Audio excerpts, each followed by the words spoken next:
അല്ലാഹു സുബ്ഹാനഹു വ തആല വിശുദ്ധ ഖുർആൻ അവതരിപ്പിച്ചതിന്റെ ഉദ്ദേശമായി പറയപ്പെട്ട കാര്യങ്ങളിൽ ഒരു കാര്യമാണ് വയുൻസിറല്ലദീന ഖാലു ഇത്തഖദല്ലാഹു വലദ. അല്ലാഹു സുബ്ഹാനഹു വ തആലക്ക് പുത്രനുണ്ട് എന്ന് പറയുന്നവർക്ക് താക്കീത് നൽകാൻ വേണ്ടിയാണ് വിശുദ്ധ ഖുർആൻ അവതരിപ്പിച്ചത് എന്നും വിശുദ്ധ ഖുർആനിലൂടെ അല്ലാഹു സുബ്ഹാനഹു വ തആല പറയുമ്പോൾ എങ്ങനെയാണ് എൻ്റെ പ്രിയപ്പെട്ട സഹോദരങ്ങളെ അത്തരം ആഘോഷങ്ങൾക്ക് ആശംസയർപ്പിക്കാൻ നമുക്ക് സാധിക്കുന്നത്? നമ്മുടെ റബ്ബേകനാണ്. ഖുൽ ഹുവല്ലാഹു അഹദ്. എല്ലാ അർത്ഥത്തിലും അല്ലാഹു സുബ്ഹാനഹു വ തആല ഏകനാണ്. അല്ലാഹു സമദ് ലം യലിദ്. അവൻ ആർക്കും ജന്മം നൽകിയിട്ടില്ല, അവൻ ആരുടെയും പുത്രനുമല്ല. അല്ലാഹു സുബ്ഹാനഹു വ തആലക്ക് ഖാലിഖായ റബ്ബിന് ഒരിക്കലും ചേരാത്ത സിഫത്താണ് അവൻ പിതാവാണ് എന്നതും അവൻ പുത്രനാണ് എന്നതും അല്ലാഹു സുബ്ഹാനഹു വ തആലക്ക് ഒരിക്കലും ചേരാത്ത വിശേഷണമാണ്.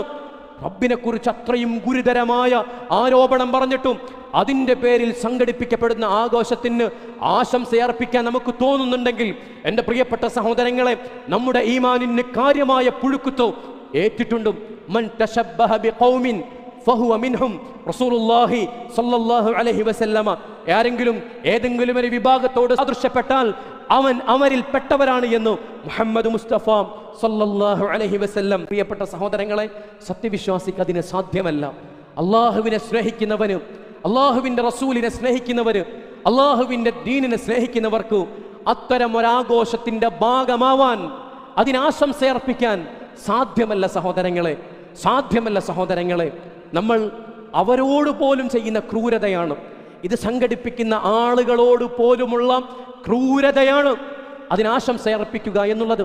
കാരണം അങ്ങനെയൊരു വിശ്വാസവുമായി റബ്ബിനെ കുറിച്ച്, റബ്ബിന് പുത്രനുണ്ട്, റബ്ബിന് പങ്കുകാരുണ്ട് എന്ന വിശ്വാസവുമായി ജീവിച്ചു മരിക്കുന്നവൻ കാലാകാലം നരകത്തിലാണ്. അവരുടെ കൈ പിടിച്ചുകൊണ്ടും അരുതേ, നീ ഇത് ചെയ്യരുതേ, വൻ പാപമാണ്, കാലാകാലം നിത്യനരകത്തിൽ കിടക്കേണ്ടി വരുന്ന ഗുരുതരമായ പാപമാണ് എന്ന് തിരുത്തി കൊടുക്കേണ്ടവൻ, പറഞ്ഞു കൊടുക്കേണ്ടവൻ ആ നമ്മൾ എങ്ങനെയാണ് സഹോദരങ്ങളെ അവർക്കതിനാശംസയർപ്പിച്ചുകൊണ്ട് പ്രോത്സാഹിപ്പിക്കുന്നത്? അവരോട് പോലുമുള്ള ക്രൂരതയാണത്. എൻ്റെ പ്രിയപ്പെട്ട സഹോദരങ്ങളെ, സമൂഹത്തിൽ ഒറ്റപ്പെടുമെന്നും ഭയപ്പെട്ടുകൊണ്ടും, സമൂഹത്തിൽ പല ചാപ്പകളും നമുക്ക് നേരെ കുത്തപ്പെടുമെന്നും ഭയപ്പെട്ടുകൊണ്ടും ഒരിക്കലും സഹോദരങ്ങളെ നമ്മുടെ വിശ്വാസത്തെ, തൗഹീദിനെ അടിയറവും ഒരിക്കലും നമ്മൾ വെക്കരുത്. എൻ്റെ പ്രിയപ്പെട്ട സഹോദരങ്ങളെ, ആരാരും എന്തൊക്കെ പേരിട്ട് വിളിച്ചാലും, ആരാരും എന്തൊക്കെ ചാപ്പ നമ്മെ കുത്തിയാലും അള്ളാഹുവിന്റെ ദീനിന്റെ തൗഹീദ് അത് മരണം വരെ മുറുകെ പിടിച്ചു തല ഉയർത്തിക്കൊണ്ടും അഭിമാനത്തോടു കൂടെ നിൽക്കുവാൻ എൻ്റെ പ്രിയപ്പെട്ട സഹോദരങ്ങളെ, സത്യവിശ്വാസികളെ നമുക്ക്